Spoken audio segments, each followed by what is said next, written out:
When you're driven, the need to accomplish a goal is relentless. Hard work and ambition compel you to do whatever's necessary. In my work as a personal injury trial lawyer for 18 years, it's common to meet driven people. Those with drive can have different personalities, careers, or backgrounds, but they possess one common factor. Despite their passions, driven people want to surround and motivate themselves with other driven people. If you want to learn how to overcome obstacles by learning from others, then tune in here. This is the Driven Crowd Podcast.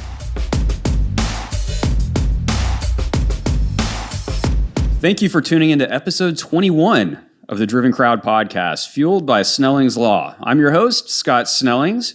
Today on the podcast, we have one of my friends and fellow past presidents of the Collin County Bar Association, Mark Hill.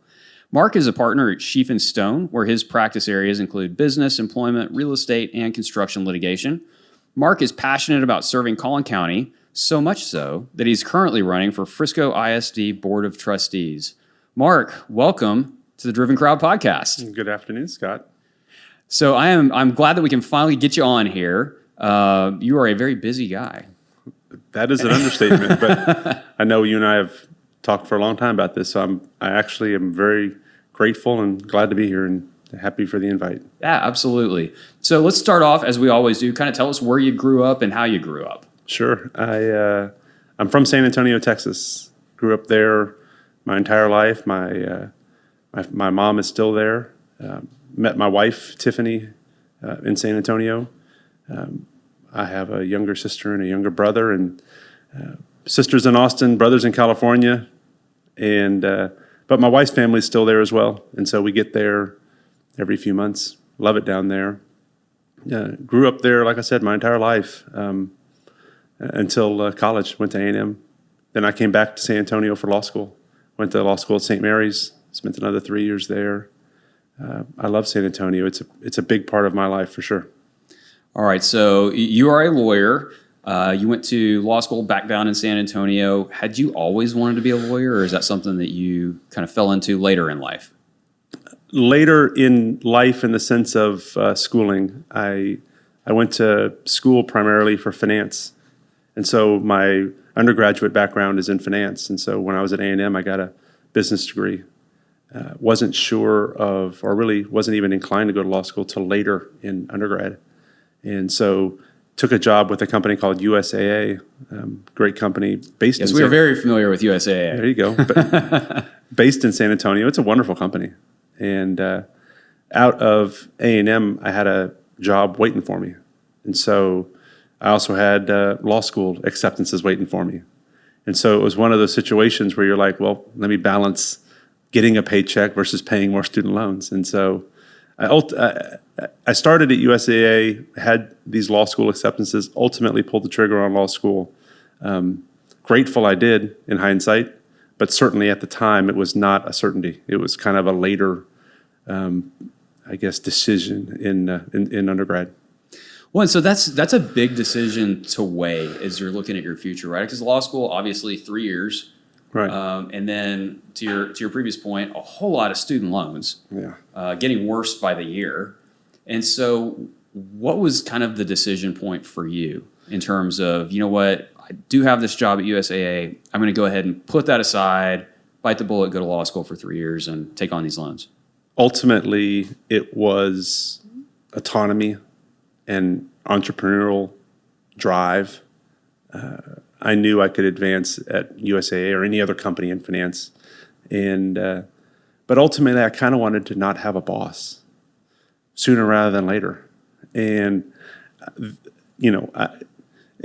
that guided my decision more than anything, more than student loans and or immediate economic impact, let's call it. And, we went to school, too, when student loans were very low interest rates. And so it was still difficult, no doubt, but it was more manageable than it was, I think, today, both from a rate and a cost perspective. It's still a lot, especially graduate school, right? Graduate school is not cheap, especially private. And so it was a challenge, but ultimately it came down to what do I want to be doing in 5, 10, 20 years? And that's ultimately what I, made the call with at the time. So that's really interesting. You say that the decision was based on the entrepreneurial spirit that you had. And I guess I have two questions there. Was that always with you? And when did you kind of discover that you had that within you? And two, not a whole lot of people go to law school to become entrepreneurs. Certainly back whenever we did. Nowadays, I think things have changed. A lot more entrepreneurs are out there, it feels like, that are lawyers. But most people, when they go to law school, are looking at, hey, I'm going to go to law school and I'm going to go grab one of these big firm jobs when I graduate and go make all this money and work all these hours. Sure. So if I could take you back to high school for a second. So I tell people one of the biggest influences on my life in high school was I was in ROTC. That was my thing in high school. I was in a naval ROTC program, a really good one too, by the way.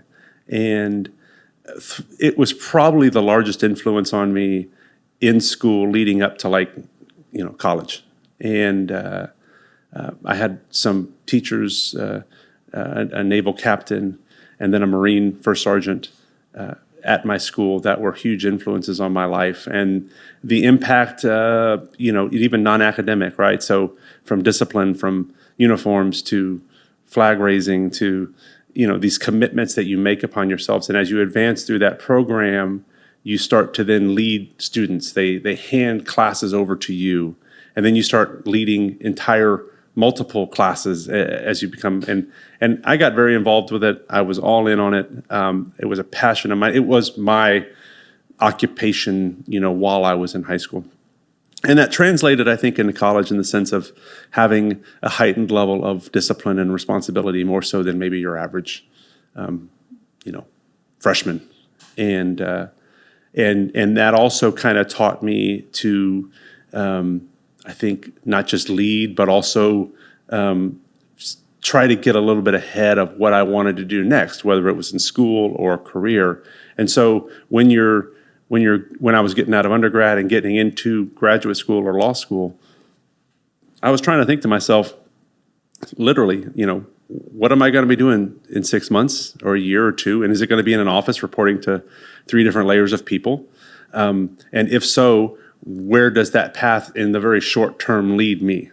And so I called that entrepreneurial because it was very much leader focused. I didn't want to be confined. I wanted to kind of cut my own path. And that started early for me, probably before college, and continues to today.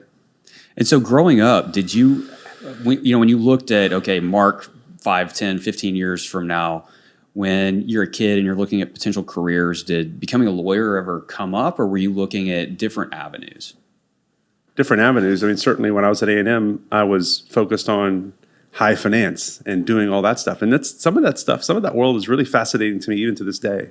I love some of the aspects of finance and analyzing investments in that kind of world. And it's a very complex world. It makes our world, Scott, as lawyers, seem quite easy. I tell people I tell people all the time, some of my finance classes were way more difficult than any law school class I ever had. Sure. And that's true to this day. And so I certainly did not know. And in fact, when I did clerk or intern for law-related jobs, let's call it later in college and through law school, it ultimately was like a process of elimination. I worked for a family lawyer. I worked for the DA's office in Bexar County, San Antonio. Mm-hmm. I worked for various law firms that did essentially everything other than business law. And so I didn't know even then where I was going to end up. And so most of the experience, the hands-on experience of law, during undergraduate, late undergraduate, and law school was things that I ultimately determined that I did not want to do, and helped focus me on doing business law, where I ended up, making my career.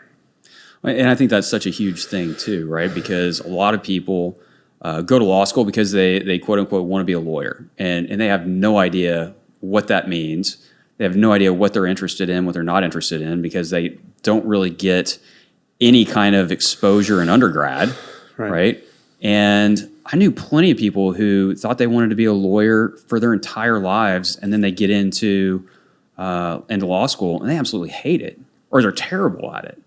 And so I think getting in there and being able to figure out, hey, I really don't like this, or I really do like this, those are both huge opportunities for sure. Certainly, and I am not an advocate like people ask, and I'm sure you too, they ask, can you help my son or daughter figure out if they want to do law school or what? And I am not personally, I'm not a huge advocate of law school or becoming a lawyer because, as you just mentioned, it's not easy.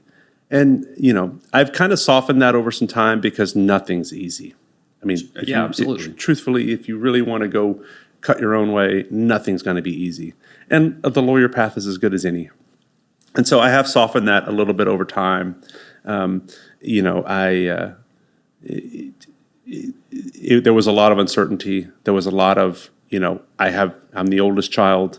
I have no other lawyers in my family. And so the experience of developing a career out of it was a new one. And so it was hard.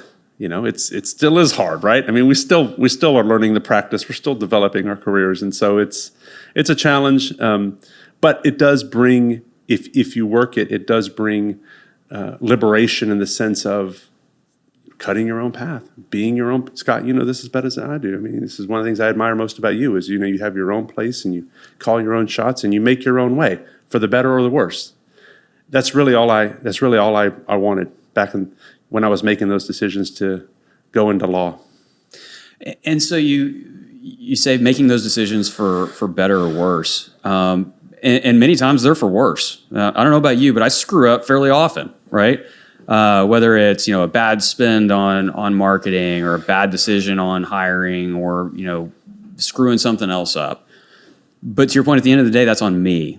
And I have the ability to own that. And it's a lot easier to accept it for me if I made the bad call as opposed to sat there and watched somebody else do it. Are you kind of the same way? Absolutely. It's a mindset. It's a mindset as to you no longer have the excuse of I don't have enough time. That does not exist. And I tell young lawyers at my firm or just in law, I personally didn't come with a father or a family member that had a lot of business or any kind of relationship like that. In fact, I transplanted in from San Antonio up to North Dallas right out of law school. And so I had no connections, right? And the first thing I had to do was learn how to practice law and win cases. And so, pretty important part. Yes. And they don't teach you that at law school. No, they don't. And so when I was interviewing, or I should say, in law school, I got a little bit ahead on credits. I took the bar exam my last semester, and I had the good fortune of getting licensed and getting my law degree in the same week of May of my last semester, right? So I had the ability to kind of hit the ground running, so to speak, rather than the traditional taking the bar exam the following summer and then waiting until Halloween and getting your results and hitting them. So I was had a little bit of a head start. But the biggest thing for me was I wanted to find a place that would give me a chance to handle cases and files and learn actively, kind of put me in the fire, throw me in the fire is what I was asking for. That was the one thing that was my deciding factor was I don't want to do this. I want to be with you on working cases. I want to learn. I want to learn how to actually, like I said, win a case. This is my decision. So that's what landed. I mean, this was back in the day when it was not as simple as just going online and, submitting a resume. I remember spending days and days and making so many trips from San Antonio to Dallas and Houston and Austin and all over the state, following up on resumes and doing interviews and trying to find the right fit. And ultimately, it just came down to me wanting to be, active and get into the fire.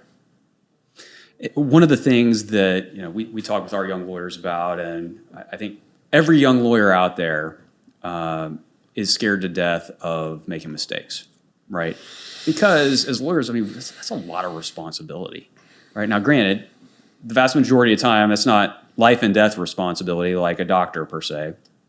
Doctors get a lot more hands-on training than lawyers do. We get 3 years of school, pass a test, they hand us a license, and technically we would be able to go hang our own shingle right there with zero experience. And so a lot of lawyers are scared to death of having that responsibility right out of the gate. What is it like? How do you deal with having that responsibility on you and knowing that, yeah, there's a huge chance that you could mess up or fail. I never think about that. Never think about that. It's an interesting view. Maybe this goes back to the ROTC leadership mindset, but it never factors into my thought process. It's more what do I need to be doing to position this client or this case into an effective position that can win whatever the issue is, that can prevail on whatever the issue is. And so I never get that lot of thought, honestly. As a partner, I will say this, as a partner at a law firm, or as like yourself, where you own your own practice, you have responsibilities to your clients, to your employees, to a lot of folks.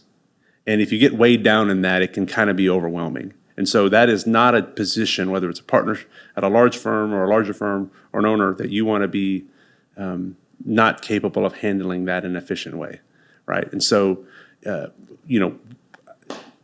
have numerous younger lawyers that assist me on a lot of work, and it's actually a kind of a joy. I enjoy that. I enjoy seeing them when I was a baby lawyer, when I was a 3, 4, 5, 7-year lawyer, helping them develop their practice, helping them learn how to effectively handle a case, making them learn on their own, making them do things that help so that they can learn from failures for next time.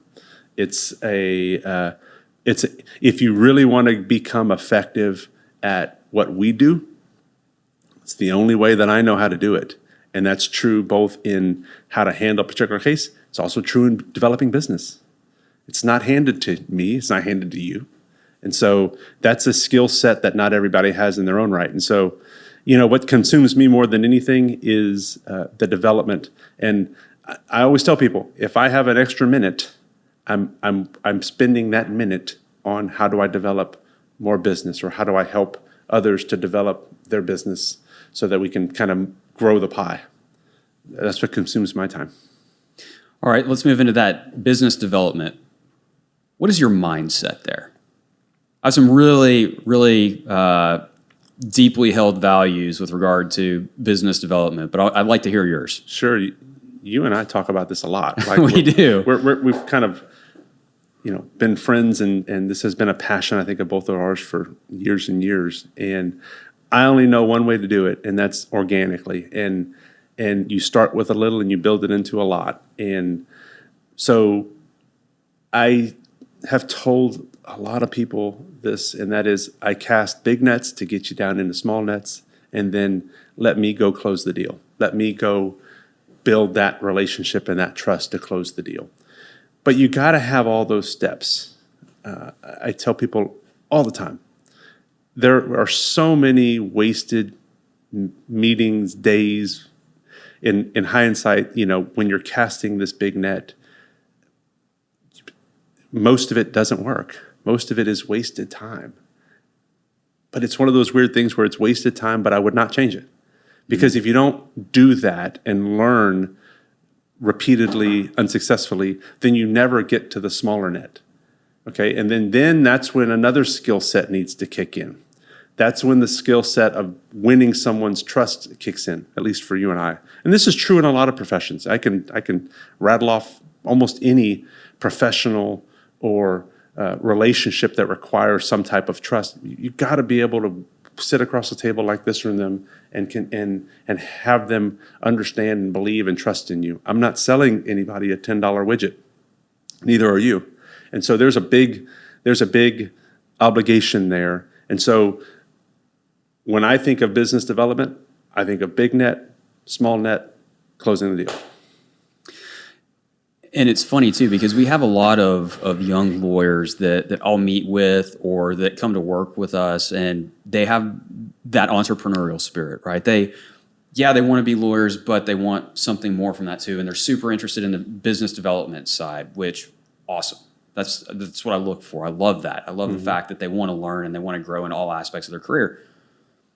But before you go get a whole bunch of business, you got to be able to do a really good job, right? The last thing you want is to go develop a relationship and then do a really crappy job for them on whatever it is you're providing. And so whenever, and I think Mitch, one of your law partners, and I spoke about this on the podcast, is really right out of school, the focus has got to be on your craft, right? Yes, you're developing relationships, absolutely. But it's a different type of relationship development, right? It's learning your craft, developing the relationships with those kind of in your sphere that you can have influence over and that you can help, right? To me, that is one of the huge tenets of business development is don't be a taker. Be a giver. I meet Mark at an event and say, okay, what can I do to help Mark out? Not, hey, Mark, here's my card. Call me if you have a PI, a potential PI case for me. No, it's, hey, what do you do? Who can I connect you with? How can I help you? What kind of clients are you looking for? And it's amazing to me what having that attitude will do for you, even if it's not in that specific situation. I'm a huge believer in if you put energy out into the marketing sphere, it's going to come back somehow, right? Maybe I go to 5 networking events and I don't get a single contact there. Well, Google leads will come through that month, or somebody will have seen the podcast and then they call in or something like that. It's just the energy that you put out there into it always seems to come back regardless of where you're putting the energy. Yeah, I would 100% agree. I think when you're doing it, when you're building that big net, or when you don't know, like I said, there's more mistakes than there are successes. Now, I will say on building your craft, that's my other way of what I said earlier about how, I had to go learn how to win a case, right? So that's building your craft. And that's why it's so important when you're coming out of school, whatever it is, go get a place that's going to teach you how to do that as quickly as possible.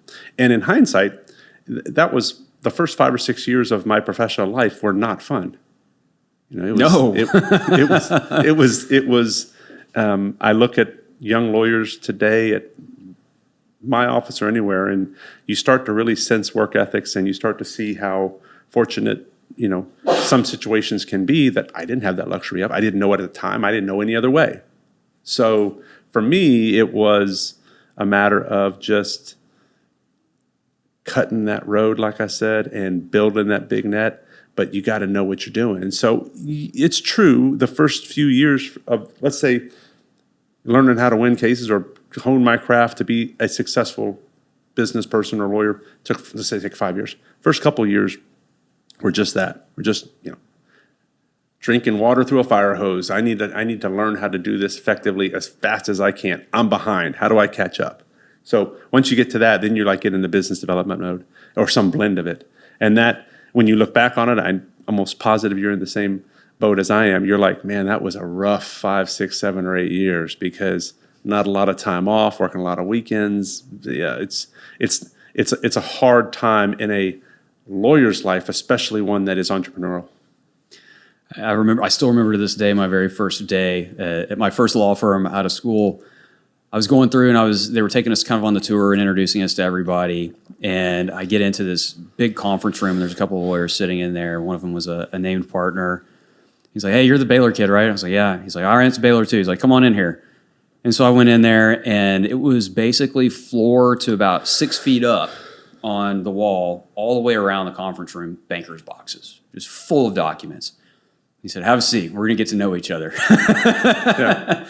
And over the next probably month, I did nothing but organize and read files. This was like a brand new products client that had come in, and we were trying to figure out kind of the base story of the science of all this, how all this works. And I remember thinking like, oh my gosh, John Grisham was 100% on point. Like this is all young lawyers do is go stare at docs and learn how to do this stuff. Have I ever told you my John Scheef story? No. Okay, so I'm with the firm Scheef and Stone now, is obviously, and I haven't told many people this. I've certainly didn't think I'd talk about this today, but when we talk business development, I can pinpoint to the morning of when my business development career took a different path, and that is I was probably a 2 or 3 year lawyer. This is probably 05, 06, somewhere around there. And I was going to a Dallas A&M, Texas A&M business club morning breakfast. Again, big networking. Just going to an alumni group that meets a morning once every month or every 2 weeks or whatever it was. And I was with a small firm by the Galleria in North Dallas, and I had no idea who Scheef and Stone is, much less John Scheef. And so I'm at this round table, and John is the speaker. And his topic is business development. And at this time, John is building this firm that is now Scheef and Stone, and we have 65 or plus whatever lawyers now. But at the time, he was building this firm and really going out there and advocating kind of how do you do it organically. And so his message at this round table or this meeting, and it was not lawyers. I was probably the only other lawyer other than John in the room. It was probably, I don't know, 30 or 40 just business people networking. And his message was very analytical. It was very much, I have built this firm with some of the other founders, and here's how we did it. And here's what we ask of ourselves and our young lawyers. And he then got into very systematic and analytical, certain amount of meetings per week, certain amount of one-on-one meetings, certain amount of emails or touches. And it became a math problem. And he was like, our data will show us that if you do that 2 times a week, that's 8 times a month, that's 100 times a year, you will get 10% of that business. There's a math. There's a calculation here. And if every week or month you do not do this, you are hurting yourself. You are hurting your value. And that can be translated into almost any business, entrepreneurial business enterprise. And it resonated with me. I was all in. I mean, picture it. I was 2 or 3 years into my practice. I was learning the craft, as you mentioned. And now I was like, okay, how do I take that next step? How do I make myself more valuable? And fate crossed paths with him. And your finance brain just ate it up. I ate it up, and I was like, okay, that's just time. That's just me making the time to go do it. And I did it. And I I was all in on it. And I wasn't working for his firm. We can talk about that later, how we then circle back paths together a decade later. But I don't think I ever talked to John again for a decade, maybe, or close to it, for sure. And but I took, and I didn't know anything about his firm. I didn't know the firm either at the time. I took the analytical side of business development, the math problem, and put it into action.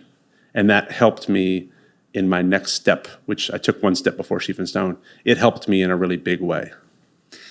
And I think that is a huge point, because I can't tell you, and I was the same way. I would go and I would put some serious effort into business development, right? Whether that's going to networking events, whether that's going to, with a focus on meeting people, going to different places, doing different things with a specific focus on marketing. But I didn't have a system. I didn't have any way of tracking things. I didn't have a way to make myself follow up, right? To me, that is one of the biggest and easiest things that you can do in developing relationships, is have a system on just how to follow up with the people you meet, right? I may meet you at a networking event and we hit it off and there seems to be some real synergy there, and I leave and I'm super pumped because I think, hey, Mark and I, we're going to have this great relationship. We're going to refer each other business. And then a week goes by and I don't reach out to you and you don't reach out to me. And all of a sudden it's like, yeah, that Mark guy, yeah, I remember him. We hit it off. And nothing ever happens, right? And so I think that is the absolute number one thing you can do, is create a system to make sure that you're following up, and create a list. I would push back with one thing, and I agree completely. And by the way, I'm sure I've lost. You're right. I mean, in hindsight, that's one thing I'm probably still not great at today. But I would push back with one thing. I think if you were to ask me the most important thing, it would be consistency. It would be consistency. Once you commit to it, do not stop. Yeah. So if you're going to say, I'm going to go do 2 big networking meetings a week, and then I'm going to go do 1, person-to-person lunch or happy hour or coffee a week or 2, whatever your program or whatever your commitment is, you've got to stick to that. I mean, you will. I say this with pretty close to absolute certainty. You will not fail if you do. Now, do you succeed as much if you don't follow up, or have a system to follow up, or touch systematically and in a smart fashion, yeah, you won't be as effective. But I look back on it, and the best move I made was learning this math problem, this equation, and then putting it in action, and then telling myself with hundreds, if not thousands of situations where I was like, I do not want to go this morning. I don't want to do this. Forget it. I'm always 100% ready to network, Mark. Come on, man. So many times where I was like, do I really want to go to this group over in Irving? Or do I really want to go to this over in, Garland? And, and it ends up being a complete bust. And I'm like, see? But I didn't. I mean, it is that consistency is, in my opinion, the best path and almost a guaranteed path to some level of success. And then you fold into your points, which are excellent, the system or the process to do follow-up, because you're right. If you spend all this time and develop it and then you neglect it, you've kind of, you shot yourself in the foot. Shot yourself in the foot, for sure. Yeah. And it kind of goes back to, you can put all the energy in the world and it's going to come back. But if you're tracking it, to your point, and to John's point, if you're tracking it and you start seeing these results, that does nothing but motivate you to continue. And you're also learning other valuable skills, right? You may be terrible at networking events, terrible. I still to this day don't like large people networking events, right? I put myself out there and I've gotten better at them over the years, but I'm more of a one-on-one, one-on-three, one-on-five kind of guy. And the skills that it takes to do business development, you're looking at it as practice, right? Just like a lawyer. You're never going to write a great motion the very first time you ever write a motion. And it's probably going to be terrible. But the next time you write, it's going to get a little bit better and then better and then better. Same thing with networking. It's a skill. It's a skill. And if you approach it with curiosity and with a motivation to go help other people, then it can really be enjoyable. You're getting to meet really cool people and hear their stories and connect with them. That's right. I mean, like I said, I call those kind of the big net groups, and you cannot get to the small net, or certainly not as many, or certainly the personal relationships without those. And there's going to be a lot of failures with those. They are typically not the most fun. They are typically, from at least in my experience, the ones with the highest failure rate and the hardest to get up to go do. But you can't put the cart before the horse, as they say. And I don't know any other way to do it. I wouldn't have changed it. Yeah. I would not have changed it. Well, and two, you're in a larger environment, right? I mean, you could go invite somebody to have coffee once a week, a different person, and you're going to reach one person a week, right? If you can increase the number of people you're around and have the possibility of connecting with, then the odds are always going to favor you in that circumstance. I have a job where I have to earn the trust of very influential people, business owners, executives, in-house counsel for companies, developers, you name it. You don't do that by going to a big net meeting, right? Obviously, sure. They're not going to those, but you develop contacts, even second, third, or fourth degree away contacts that then get you there. And otherwise, you'll never get to the right person to make the introduction to that C-suite person you need, at least in my experience. And so it's an integral part of the process. All right. So moving from earning the trust of potential business and relationship development to earning the trust of voters. You are new to running for office. Is that right? Very new. Yes. That's a very accurate statement. All right. New as of what, a few weeks ago, a month ago? That's correct. Maybe 30 to 45 days ago. 30 to 45 days ago. All right. So in your first 30 to 45 days of running for office, what are some takeaways? Oh, goodness. Lots of good and lots of bad. Okay. To be perfectly honest with you. So that's a fair introduction, right? Because I am at a point, I'm at a good place in my life where I'm blessed to have, Scott, a very good family, as you know, an excellent or a great career and job, and I love my community, Frisco, where I've lived for almost 20 years, and it was an interesting. People ask, were you excited to run? Were you guys? I'm not sure excited's the word. it's hard to really describe. It's kind of compelling. I think that's the one I describe it the most. It was like a compelling interest of mine, and one that I wanted to make sure that if I did it, I could try to have as much fun with it as possible, and not let it really tear into me when I have so many other good things going on. And so that's been a commitment. It's a challenge. There is definitely a lot more. It's definitely presented some political and other types of aspects that are not great. Just in people that are very politically active that you and I, in our normal lives, we don't really run into. Right. And I'm thankful for that. And I say it's unfortunate. I'm not sure there's a better way, honestly, right? And so maybe there is, but certainly I've taken this challenge on, and I'm having fun with it. I'm enjoying it. I'm taking it very seriously, and I'm trying to do everything I can to ultimately make our educational community a much better, less political, less divisive place.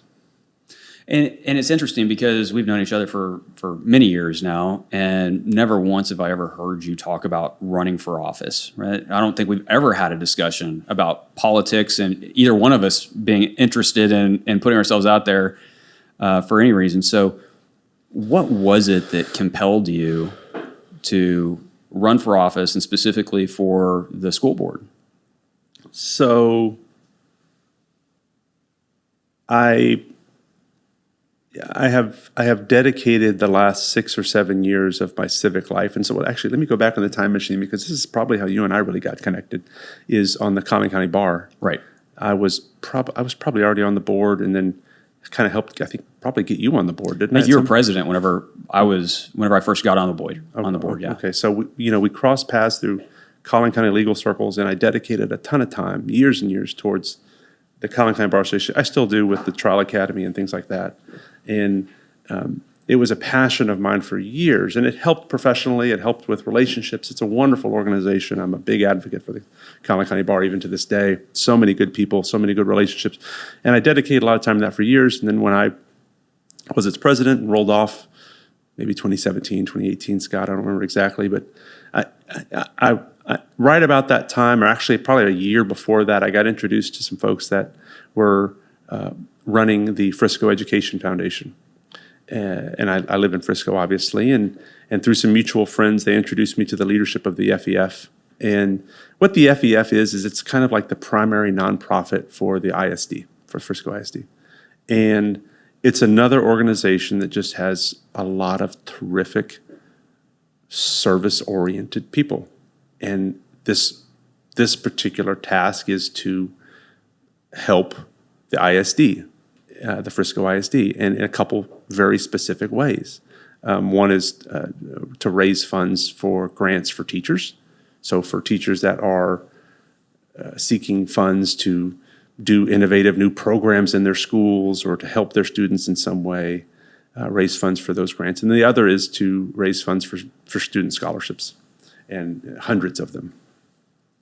And I ultimately got involved with the FEF right about my time of ending with the Collin County Bar, and I began to dedicate a lot of time towards the FEF, and really kind of just like you and I got all in on the Collin County Bar, I then got all in on the FEF and chaired an event a large event that it runs each year called the Gary Burns 5K. Again, a great event that raises a lot of funds for the educational community. And not easy to put on, as you and I have discussed. Yes, very much. It's thousands of people, lots of different moving pieces. It's a beast. And ultimately, I got really involved and interested, engaged, right, in the Frisco educational community. And I'll tell you, Scott, I think ultimately, if you really want to know it, when you're doing that, you get back into these campuses, you get back into these schools, you see teachers, you see students, you see how different it is from when you and I were in grade school, and you see some of the good, you see some of the not so good. Whatever you think, it's just the only way I can describe it is it becomes very compelling. you're like, wow, this is really cool. You see a lot of passionate teachers that care about the future of these kids, whatever the ages are, elementary up to high school. And so, I don't know, I became very engaged with it. It kind of is where I ultimately dedicated a lot of my non-working time. And so when this opportunity presented itself very recently, and that's why you and I have never talked about campaigning in the past, is because we're literally talking in the last 45 days. I had zero thought of it before then. It just felt right.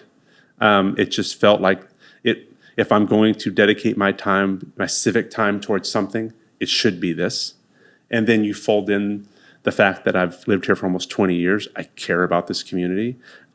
It's not lost on me that the school board and other aspects of our community have become very divisive and political, which I do not like. And I think I can help lead to diffuse and avoid. You add into that I have a daughter that is 1 year away from entering the ISD track. And so you have all these pushes, these compelling, like my whys. And it just made a lot of sense. And so have a discussion with Tiff. Of course, not my wife, Tiffany, not fully appreciating, to our point earlier, all the circumstances around it, but feeling it was the right time for me, and pulled the trigger. And as we're seeing, over the last several years, school boards all over, it seems like, are having all kinds of problems. I mean, my goodness, we just see the city of Houston is being taken over by the state, and they're going to replace the entire school board down there for, I don't even know the reasons why at this point. It's still fairly new.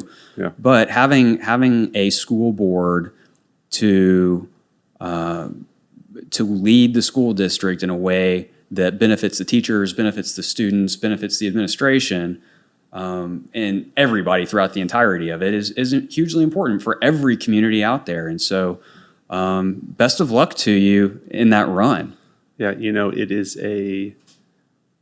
people, if I can just talk a second about FISD itself, and I know this audience is not all Frisco-centric, but people don't realize the size of Frisco and its ISD. It's got like 67,000 students. It's huge. It's the largest employer in the city of Frisco. There's all these very large responsibilities. You've got 67,000 students, where you got parents. There's a lot of stakeholders here, and teachers. I said it was the largest employer in Frisco. There's thousands and thousands of teachers. And when you have a political climate that is clouding a lot of things, it causes certain things to get neglected, a lot of things to get neglected. In a growing community, no less. Frisco is still growing rapidly. And so I just wanted to try to be a voice to kind of help push through that, get some of the parent, teacher-centric things back on the agenda, back in front of, as I say, taking up the oxygen in the room and away from some of the other things. Not to say that some of the stuff that has consumed not just FISD board, but others is not important. These things are important, but they also have their role or their place in a growing district where you've got a lot of other things, because when your eye's over here, there's these things moving over here. And it's a task that I really can't wait to get to. I want to be there already. I want to be there helping already. And it's just, I'm doing everything I can to get there. And you've mentioned a few times, you have the lawyer part of your life, you have the family part of your life, and you have the civic area part of your life. If a Frisco ISD student or group of students came up to you and said, why are you serving, either in the Education Foundation capacity or Frisco capacity or some other area, why are you serving the city? Why is that important? It's a great question. I have actually met with lots of students and parents during my time on FEF and during this campaign already. And the simplest answer is, if you live in a community, my family's lived in Frisco for almost 20 years, like I said. I mean, we want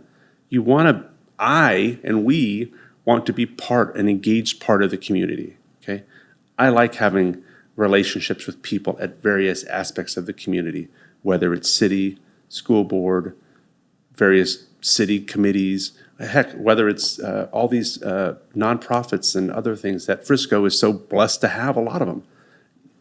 It's nice to be a integral part of that, involved in that in some way. At least it is for me. And so, what I have told them is, I said, just get involved.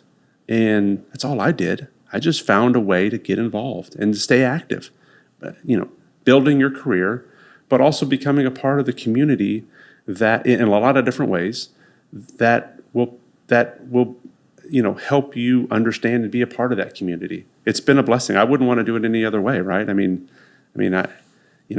You layer on top of that we all live in an area that is growing, changing, and heck, 18, 20 years ago when I moved here, it didn't look anything like it does right now. And to think that I've been involved in a large part of that growth process and gotten to know a lot of the people along the way, the mayors, the council, the school board folks, the philanthropic people throughout that entire time, I consider that a blessing.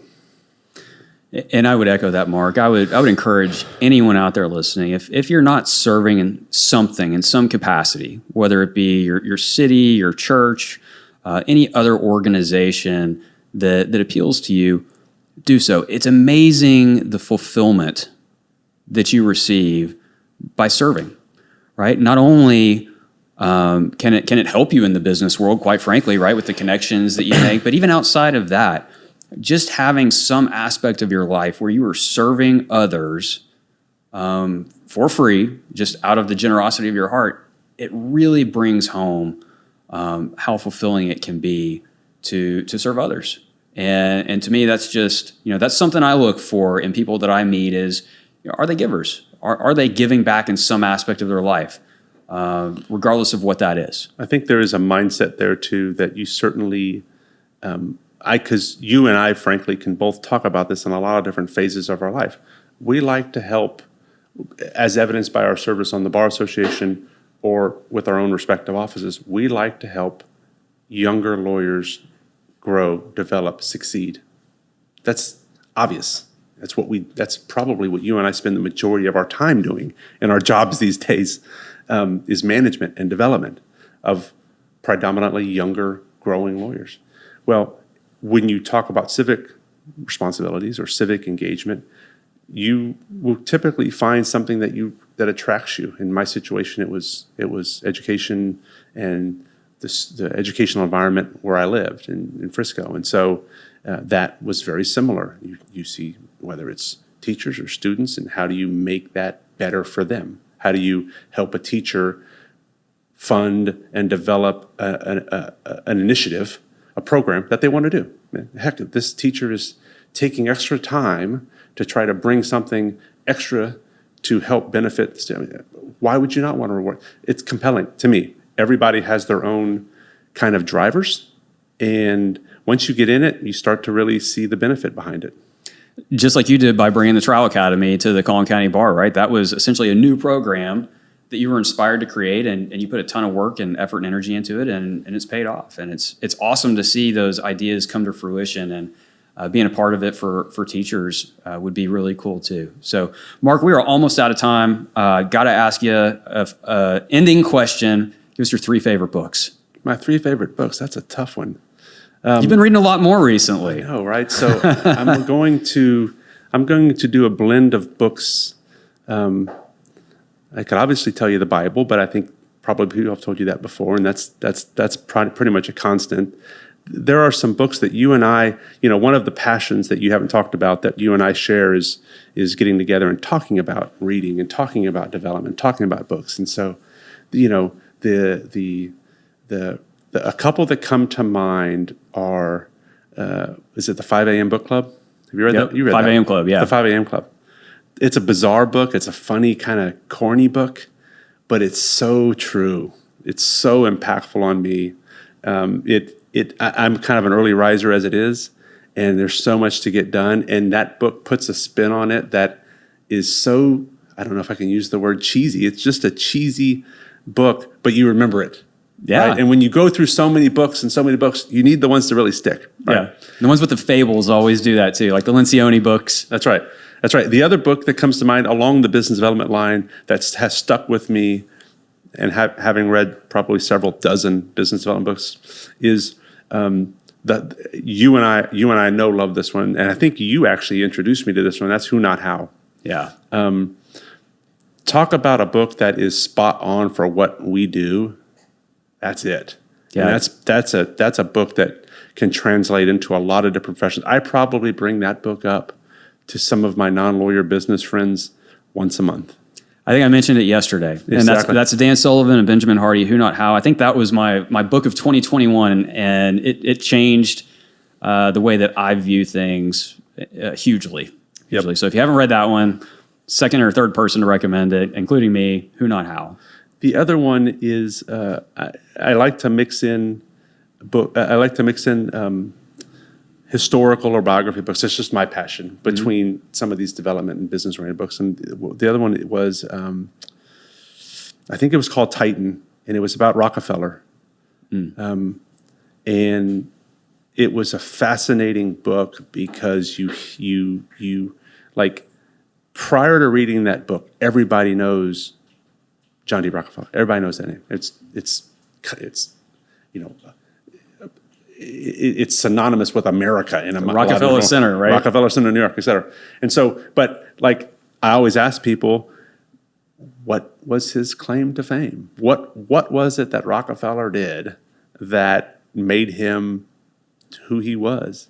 And I didn't know. I mean, like, when I read this book, I thought I knew. I was compelled to read it because I was like, oh, I love to read about some influential business figure. And it's a great read. It's a fascinating book. And I'm not going to give it away, but I can almost assure you that what he started off with and where he started off with is not what you think of him as. I could just give you that little twist. And it's a fun read. So I love those kind of books too, and I always try to break them up because otherwise it's kind of too much of the same stuff. And that's a big one, I think, right? Yeah, it's a big book. You mean? Yeah, big book. It's a big book. Yeah, there's another good one on Ben Franklin. I don't know the name of it that I really like. I read that one within the last year. Another very, very cool American figure, different, but anyways, those are three books that have really. Whenever I have downtime, I try to absorb as much of that as I can. And as well as listening time, right? In the car. That's right. Audiobooks are a lifesaver.